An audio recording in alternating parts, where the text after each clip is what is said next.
साथियों, उत्तराखंड अब film destination के रूप में भी उभर रहा है। वेडिंग डेस्टिनेशन के रूप में भी उत्तराखंड लोकप्रिय हो रहा है। और मेरा तो अभियान चल रहा है वेड इन इंडिया। साथियों, देश ने आत्मनिर्भर भारत का संकल्प लिया है। इसका रास्ता वोकल फॉर लोकल से तय होगा। तो टूरिज्म के लिए भी बहुत संभावना है, एडवेंचर टूरिज्म के लिए भी बहुत संभावना है।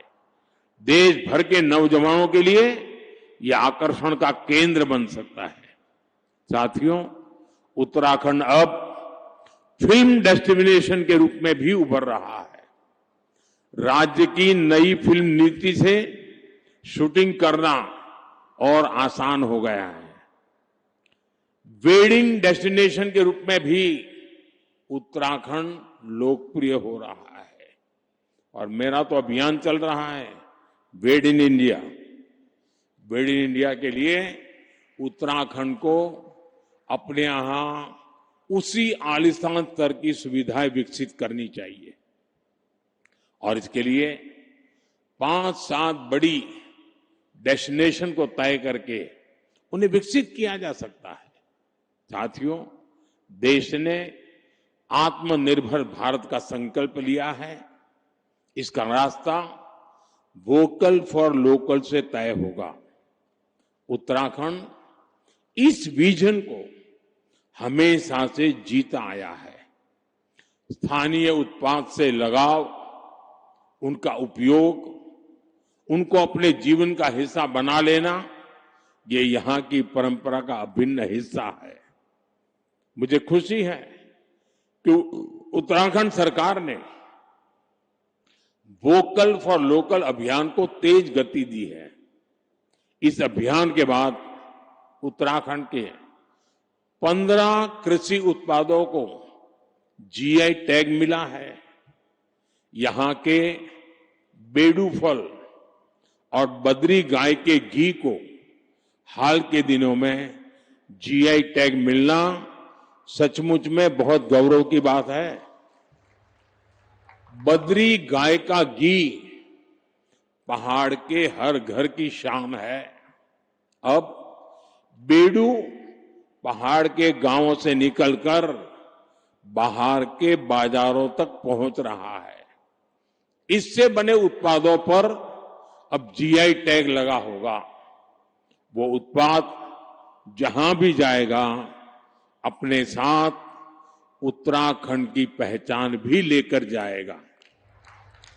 ऐसे ही जीआई टैग वाले प्रोडक्ट्स को हमें देश के घर घर पहुंचाना है। साथियों, मुझे खुशी है हाउस ऑफ हिमालयाज उत्तराखंड का ऐसा ब्रांड बन रहा है जो स्थानीय पहचान को एक मंच पर ला रहा है। इस ब्रांड के तहत राज्य के विभिन्न उत्पादों को एक साझा पहचान दी गई है ताकि वे ग्लोबल मार्केट में प्रतिस्पर्धा कर सके।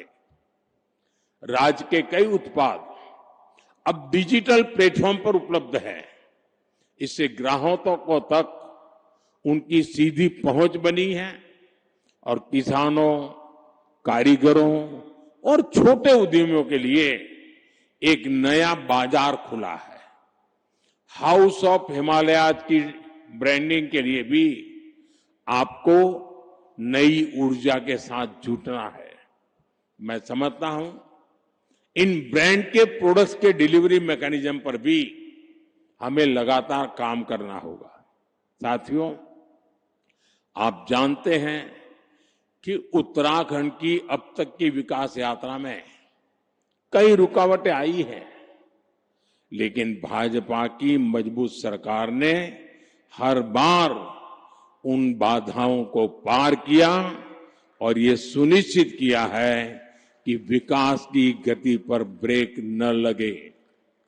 उत्तराखंड की धामी सरकार ने जिस गंभीरता से यहां समान नागरिक संहिता को लागू किया, वो दूसरे राज्यों के लिए भी मिसाल है।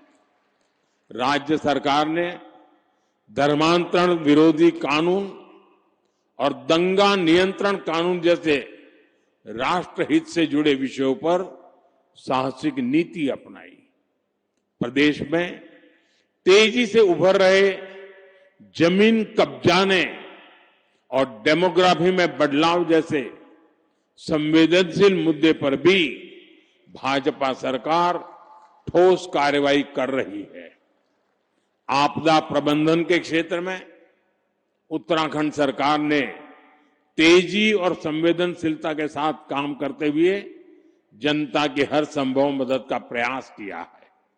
साथियों, आज जब हम राज्य स्थापना की रजत जयंती मना रहे हैं, मुझे पूरा विश्वास है कि आने वाले वर्षों में हमारा उत्तराखंड विकास की नई ऊंचाइयों को छुएगा, अपनी संस्कृति, अपनी पहचान को उसी गर्व के साथ आगे बढ़ाएगा।